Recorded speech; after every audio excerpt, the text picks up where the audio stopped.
Recognizing the member from Burnaby North. Thank you, Madam Speaker. What are the chances that a woman earns less than the men in her life? Her partner, her son, her co-worker.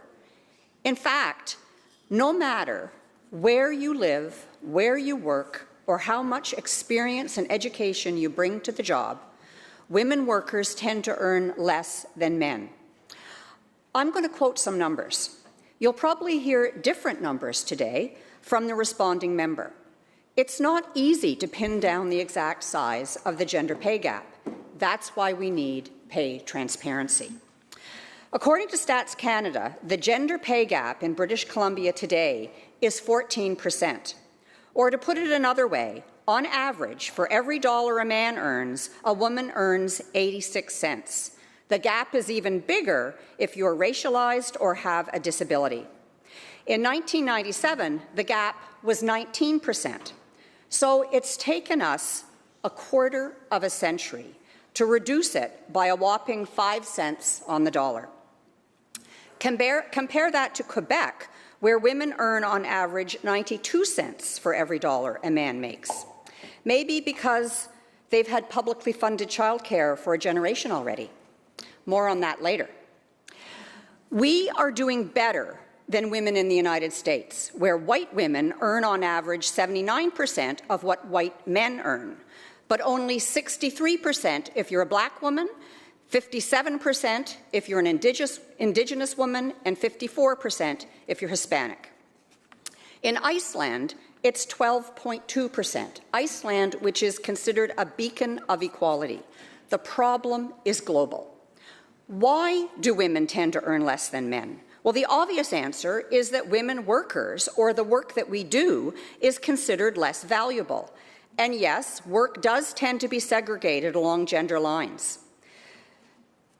The 5 C's, caring, clerical, catering, cashiering, and cleaning, are occupations dominated by women.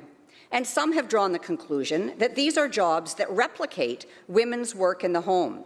And because it's unpaid in the home, it's undervalued in the workplace. I don't disagree with that conclusion, but there's so much more to it. Clerical and cashiering don't replicate domestic work. How did they come to be defined as women's work? Well, what I learned as an undergrad decades ago is that the systemic explanation for the gender pay gap is one of supply and demand. The 5 C's are all located in the service sector, and the newest of the 3 economic sectors.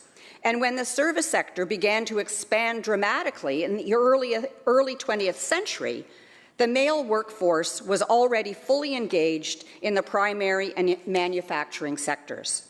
So where was this new sector going to find workers to fill a growing demand? Well, in 1920, only 23% of women worked outside of the home.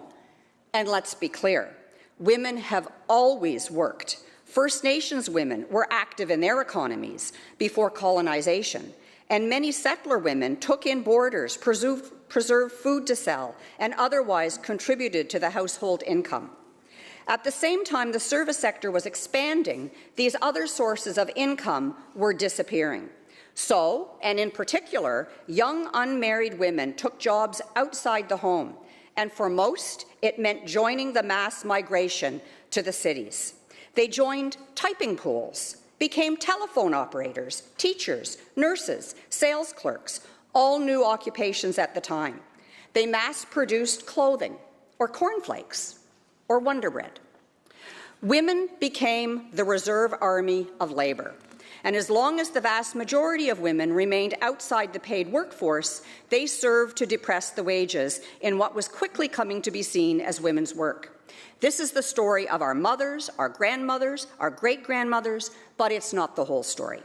I'm reminding us about this history because it underscores just how complex and layered are the causes of gender pay inequity. And so too must be the solution, and pay transparency is part of it.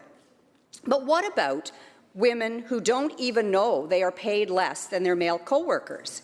Keeping your salary secret is part of the culture in many non-union workplaces. According to a 2017 study, 41% of private companies in the United States actively discourage employees from disclosing how much they earn, and 25% explicitly prohibit employees from discussing pay information. I'm remembering one of my first summer jobs as a student. I worked in a department store and found out by accident that the sales clerks all made a different hourly rate. A fellow student who was male was being paid more per hour than the woman who trained him and had been working there for years. And she got fired for spilling the beans. Legislated pay transparency would have helped, but a union would have helped even more. Some jurisdictions that already have pay transparency are reporting that in the absence of a union, employers have chosen to reduce the gap by lowering the wages of the higher paid employees. So pay equity, pay transparency must be part of a larger suite of measures to close the gap.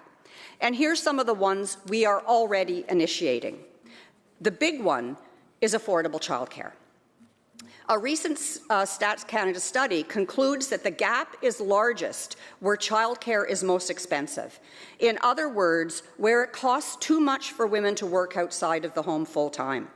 Childcare in Metro Vancouver has for a long time been identified as one of the most expensive in the country. And that would explain why the gap in British Columbia is amongst the largest in the country. Raising minimum wage and tying it to inflation also closes the gap because 60% of minimum wage earners are women. So did eliminating the lower liquor server wage because 80% of liquor servers are women. Our community benefits agreements encourage women to apply for good-paying jobs in skilled trades. And as a result, the average wage of women in BC has increased more than any other province. There's so much more we can be talking about to close the gap, and I look forward to hearing ideas from the member opposite so that we can be working together on this. Thank you.